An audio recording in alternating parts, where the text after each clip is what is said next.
안녕하세요 여러분, 반갑습니다. 트레이더 복돼지입니다. 자, 지금은 개별 종목 이슈보다도 시장의 전체 분위기로 인해서 장 흘러가고 있기 때문에 많이들 지루하시죠. 자, 리플이 26일 받치고 있던 자리들이 무너지면서 하락이 시작됐고요. 지속적으로 하락을 하면서 어제 말씀드렸던 대로 현재는 횡보하고 있는 모습으로 장 흘러가고 있습니다. 자, 우리 소통방에서는 이미 26일 제가 말씀드리기를 3,600원이 무너지면서 물량을 많이 가지고 계신 분들은 일부 덜어내시고, 신규로 진입하실 분들은 기다리셨다가 물리는 거 없이 아래에서 다시 한번 노리는 게 좋을 것 같습니다 라고 말씀을 드렸었죠. 그리고 제가 말씀드리는 게, 혹시라도 물리신 분들 물타기 절대 하지 마시고, 새로 들어가실 분들도 여기에서 못 샀는데 아래에서 한번 사볼까, 사도 되나 하지 마시라, 이렇게 거듭 강조해서 설명해 드리고 있죠. 자, 단순하게 이렇게 흘러가고 있는 차트를 보면은 잘 보이지 않겠지만, 제가 왜 자꾸 그런 말씀을 드리냐면요, 시장을 볼 때는 보이지 않는 흐름을 볼 줄 알아야 돼요. 자, 여러분, 이렇게 단순히 지금 차트를 보시면 잘 안 보이시겠지만 제가 선을 하나 그어 드릴게요. 자, 이제 이렇게 보시면 좀 어떤가요? 하락을 시작한 이후로 계속해서 맞으면 내려오고, 다시 한번 흐르다가도 반등을 하면 내려오고, 또 반등하면 내려오고, 지속적으로 계속해서 저항을 받고 있죠. 자, 그렇기 때문에 제가 여러분들께 계속, 아직까지는 상방보다는 하방이 더 유리하기 때문에 조금 더 기다리세요 라고 거듭 강조해서 말씀드리는 겁니다. 제가 이렇게까지 계속해서 좋은 자리를 기다리는 이유는요, 시간의 효율성 때문인데요. 보통 사람들은 어떠한 종목에서 가격이 올라갔다가 내려오게 되면 가격이 이전보다 싸졌으니까 계속해서 단가를 낮추면서 물을 타죠. 하지만 저는 이것보다는 특정한 시점에서 자리가 만들어졌을 때 바로 들어가서 올라갈 수 있는 자리, 이런 자리들을 선호합니다. 이렇게 해야지만 내 자금을 가장 짧은 시간에 위험에 노출시켜서 수익을 극대화할 수 있기 때문에 가장 효율적인 방법이고요. 물론 그만큼이나 많은 경험과 정확도가 요구됩니다. 그리고 저는 원래 계속해서 포지션을 가지고 있으면서 스트레스 받는 걸 좋아하지 않고요, 내가 들어가자마자 바로 수익이 나는 걸 좋아하기 때문에 저는 최대한 이렇게 내가 들어가자마자 수익이 나는 자리들, 이런 자리들을 선호하고 있습니다. 그래서 어제도 여러분들께 오전 10시 3분에 들어가서 오전 10시 16분 13분 만에 수익이 나는 거 종목 보여드렸었고요.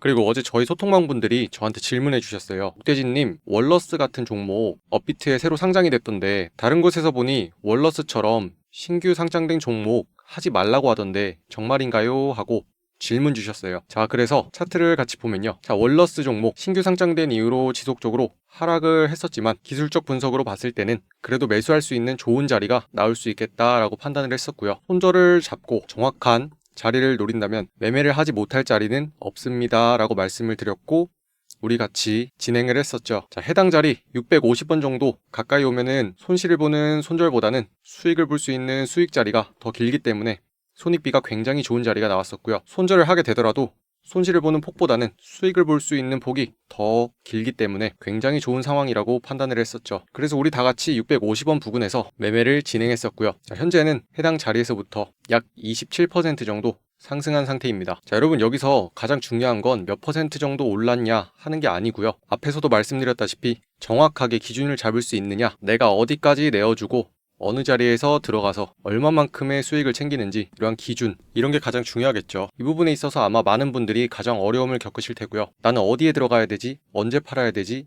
어디까지 수익을 봐야 되지? 하는 부분들이 굉장히 모호하실 거예요. 그리고 좋아 보이는 종목 내가 보더라도 이걸 해도 되는 건지, 어떻게 매매해야 되는 건지 굉장히 모호하시죠. 자, 그런 분들을 위해서 바로 제가 있는 겁니다. 아무리 올라갈 것 같더라도 이렇게 차트를 정확하게 볼 줄 아는 사람과 함께 내 의견을 크로스 체크하면 내가 생각한 게 과연 맞는지, 혹은 한 번 더 생각해 봐야 되는지 다시 한번 체크해 볼 수 있잖아요. 그리고 지금처럼 리플이 지루하게 계속해서 옆으로 횡보하는 상황에서 저는 트레이딩을 계속 진행하기 때문에 새로운 종목들을 끊임없이 발굴해내고 있습니다. 자, 그리고 요즘 이런 상황에서는 가만히 리플만 보고 있을 수는 없고요, 매일같이 올라가는 이런 월러스처럼 새로운 알트 종목들을 거래해줘야지만 나중에 리플이 다시 한번 좋은 자리가 나와서 상승을 할 때 우리가 매수할 수 있는 자금을 마련할 수 있어요. 자, 그렇기 때문에 가만히 있는 게 아니라 꾸준하게 시장에 참여하면서 다양한 알트코인들을 매매해야겠죠. 그렇기 때문에 여러분, 아래쪽에 번호 하나 있습니다. 010-8199-7263으로 복이라고 문자 하나만 남겨주세요.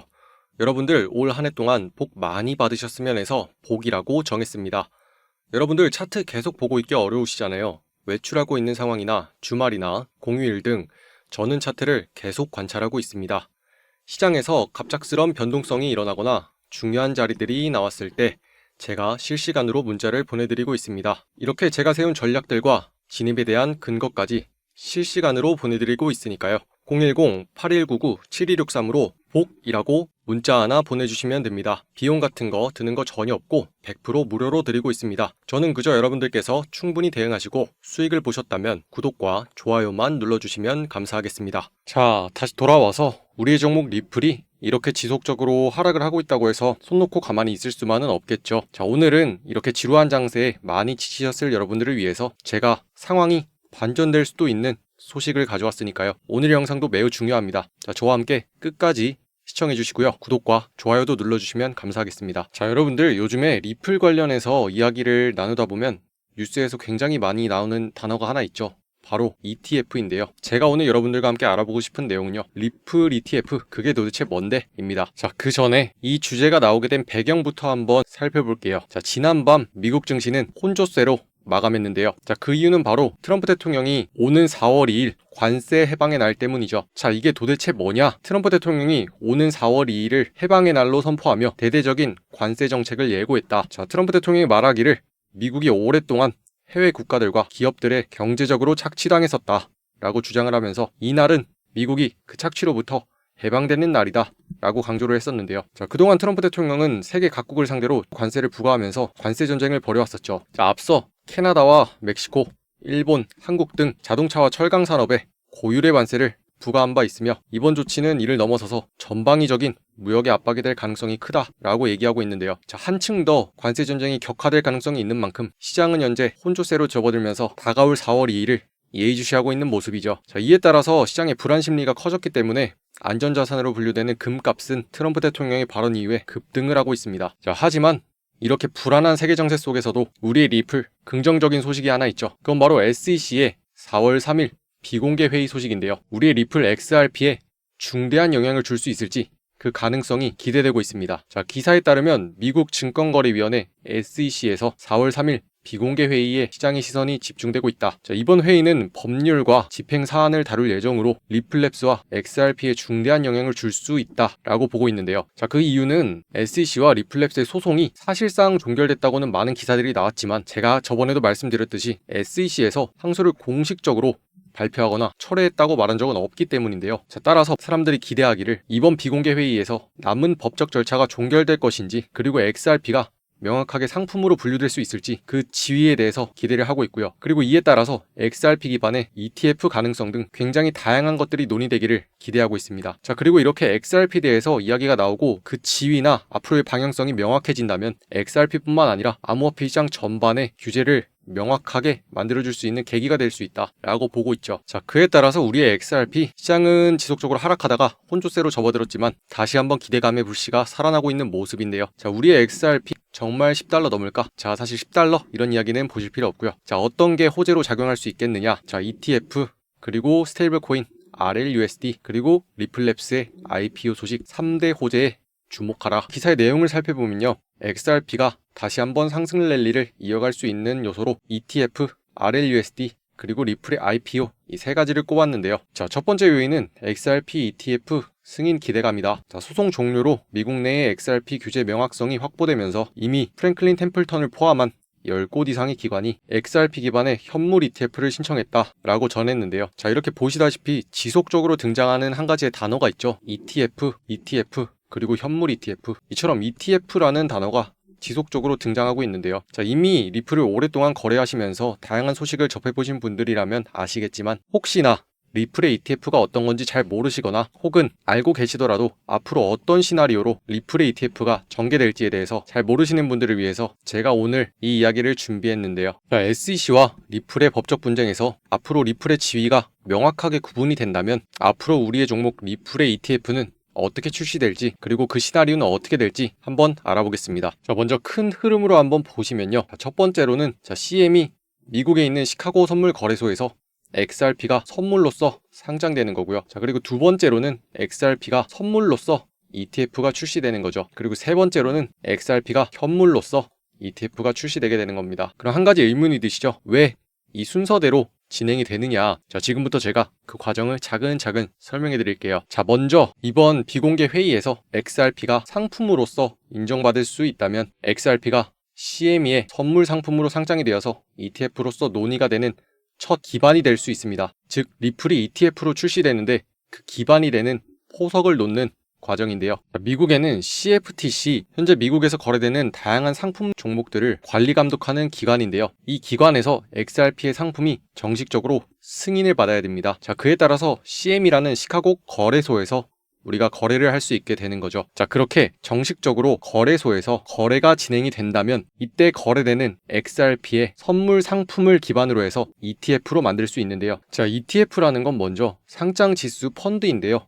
일종의 펀드라고 생각하시면 됩니다. 이번에 전기차 종목이 핫하다고 해서 전기차 ETF 구매했어, 이런 얘기를 많이 하잖아요. 자, 그렇게 다양한 종목들을 한 가지의 바구니에 담아서 거래할 수 있도록 만든 게 ETF인데요. 자, 이미 CM이라는 선물 거래소에서 거래가 되고 있는 상품이 있기 때문에 이 가격을 기반으로 해서 ETF를 구성할 수 있는 거죠. 자, 그렇기 때문에 CME XRP 선물을 기반으로 해서 ETF 발행사가 SEC에 ETF 출시 신청을 하게 됩니다. 자, 그리고 이어서 XRP의 선물 ETF가 출시되게 된다면 선물 ETF도 현재 시장에서 거래가 되고 있으니 그것을 기반으로 해서 또 현물 ETF를 출시하게 되는 거죠. 즉 이렇게 주장하는 겁니다. 자, XRP의 선물 ETF도 시장에서 이미 거래가 되고 있는데 현물을 기반으로 한 ETF는 왜 거래하면 안 되냐, 우리도 거래할 수 있게 승인을 해달라, 이렇게 압박을 넣을 수 있는 거죠. 자, 그런데 이쯤에서 한 가지 의문이 드실 거예요. 선물과 현물, 이게 뭐예요 하시는 분들이 있을까봐 제가 또 준비했습니다. 자, 먼저 ETF는 쉽게 이해하기 위해서 두 가지의 큰 축이 있다고 생각하시면 되는데요. 그중 첫 번째는 선물이고 두 번째는 현물입니다. 용어가 조금 까다롭기는 하지만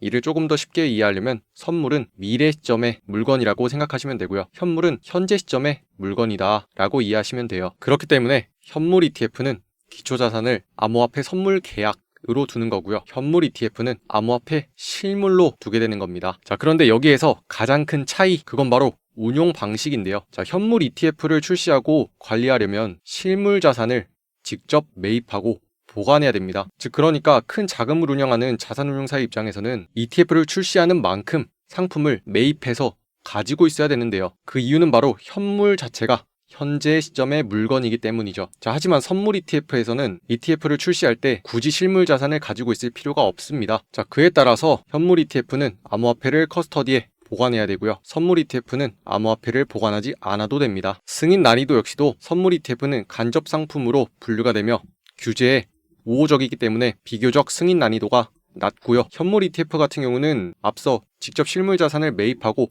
보관하면서 시장을 조작할 우려가 있기 때문에 상대적으로 승인 난이도가 높은 거죠. 자, 그럼 이런 의문이 드실 거예요. 아, 이제 ETF가 뭔지는 알겠어요. 그런데 이 ETF가 출시되면 우리 XRP에 어떤 식으로 좋은 영향이 생기는 거죠? 이게 도대체 무슨 상관이에요? 할 사람들을 위해서 제가 준비했습니다. 자, XRP 리플의 ETF 출시 시에 영향. 자, 우리가 기대하는 가장 큰 영향은 기관 투자자의 유입인데요. 자, 그동안 연기금과 헤지펀드 등 대형 기관은 암호화폐 시장에 있어서 자유로운 거래를 진행하는데 제약이 있었습니다. 가장 큰 제약은 바로 거래소를 신뢰할 수 없다는 부분인데요. 굉장히 큰 자금을 운영하는 기관들인 만큼 대형 자금을 온라인상에 있는 바이낸스 등과 같은 거래소에 넣었다가 혹시라도 해킹을 당하거나 암호를 잊어버려서 자금을 되찾지 못한다면 이것은 굉장히 큰 문제일 수 있는데요. 하지만 ETF를 출시하게 되면 이런 보관과 관리의 리스크가 감소하게 되죠. 자, 그리고 이제 기관들도 ETF를 출시해서 거래를 한다라는 인식이 퍼지면서 투자 심리가 개선되고요. 이에 따라 기대감은 더욱 상승하게 되죠. 자, 그에 따라서 시장의 유동성은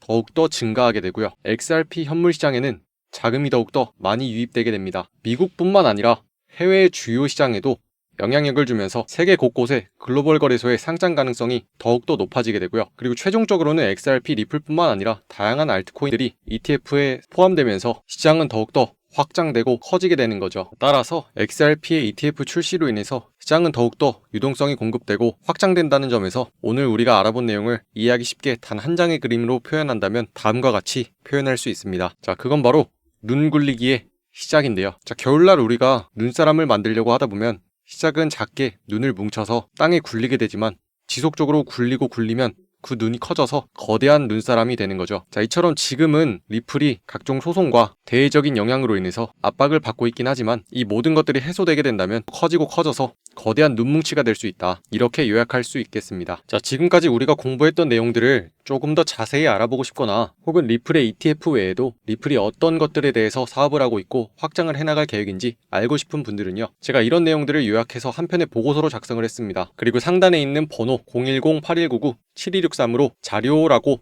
문자를 보내주시면요, 제가 잘 정리된 한 편의 보고서를 여러분들께 보내드릴게요. 비용 없이 무료로 드리고 있으니까요. 시장에서 리플을 거래하면서 함께 참여하고 있는 많은 분들이 아셨으면 해서 드리는 거니까요. 주변에 이러한 내용을 공유하고 싶거나 두고두고 보고 싶다 하시는 분들은 자료라고 요청해 주시거나 혹은 메일 주소 적어서 보내주셔도 됩니다. 자, 그럼 우리의 종목 리플 현재는 어떤 흐름으로 흘러가고 있는지 혹은 어떤 움직임으로 흘러갈지 놓치면 안 되겠죠. 자, 리플 1시간 차트입니다. 자, 리플은 지난번 말씀드렸듯이 하락을 시작한 이후로 지속적으로 다시 한번 반등을 하지 못하고 계속해서 흘러내리는 모습이었는데요. 자, 이 구간에서 제가 말씀드리기를 물타기나 섣불리 감으로 들어가는 행동, 사도 되나 같은 것들 전부 하시면 안 된다고 말씀을 분명히 드렸었고요. 자, 그에 따라서 계속해서 리플 아래로 흐르는 모습으로 진행이 됐었죠. 자, 그리고 이렇게 하락하는 도중 다시 한번 반등을 하긴 하지만 계속해서 막히는 자리들이 있다고 말씀을 드렸었습니다. 자, 그렇기 때문에 오늘 가장 관건으로 볼 것은요, 해당하는 저항 영역 지속적으로 막히면서 하락을 할지 혹은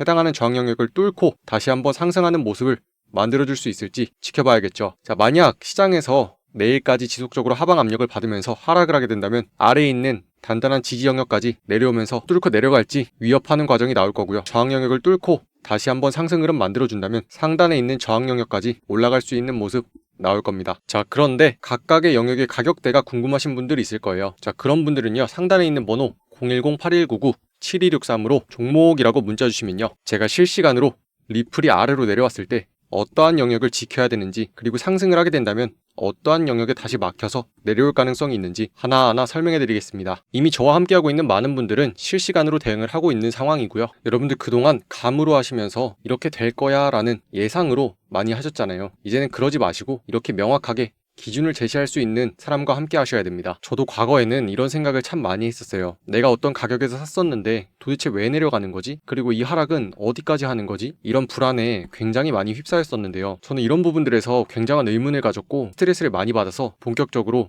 트레이딩하는 시장에 뛰어들게 됐습니다. 그리고 현재는 남들이 볼 수 없는 이런 영역들을 보면서 실전으로 트레이딩을 할 수 있게 되었고요. 이제는 더 이상 이런 구간에 물려서 고통받는 거 없이 올라가기 직전에 매수를 해서 매매를 할 수 있는 그런 능력을 가지게 됐습니다. 그래서 저는 여러분들도 더 이상 물리는 거 그리고 물 타는 거 이런 거 하지 않으셨으면 좋겠고요. 저와 함께 시장에서 오래도록 살아남아서 멋있게 홀로서기 하는 여러분들이 되었으면 좋겠습니다. 그럼 오늘도 여기까지 저와 함께 하신 많은 여러분들 고생하셨고요. 저는 내일도 더 좋은 인사이트로 찾아뵙도록 하겠습니다. 이상 복돼지였습니다. 감사합니다.